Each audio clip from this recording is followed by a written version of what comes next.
Hello আসসালামু আলাইকুম। আজকে একটা নতুন ভিডিও আপডেট নিয়ে আসলাম ইমো আইডির মাঝে।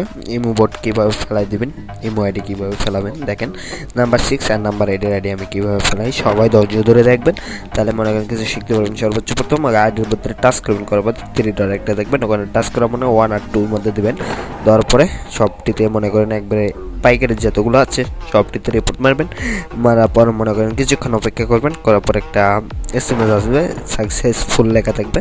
তারপরে মনে করেন এই যে দেখেন, সবাই মনোযোগ দিয়ে দেখেন, তাহলে কিছু শিখতে পারবেন না। যদি না দেখেন তাহলে শিখতে পারবেন না। এই যে উপরে উঠছে দেখেন কীরকম ব্যবহারটা করে, ডাউন করে যে আবার উপরে উঠলাম, দেখেন ব্যবহারগুলো দেখেন। গরিবের বাচ্চা কর, মিসকিনের বাচ্চা কর, ফকিরের বাচ্চা কর, এগুলোর মুখে ওর মুখে মুথা দিতে মন চায়। যখন আইডিটা পড়লো না তখন আমার এগুলো ভাই বিগ ফ্রেন্ড, বুঝছেন।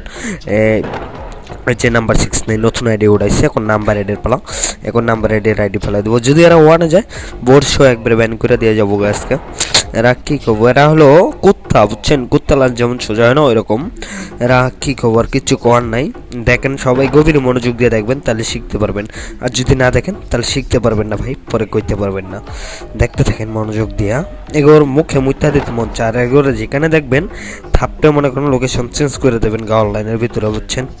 এরা হলো গরিবের বাচ্চা, বুঝছেন। এগোরে কী কব আর, দেখেন সবাই গভীর মনোযোগ দিয়ে দেখেন, দেখেন সবাই গভীর মনোযোগ দিয়ে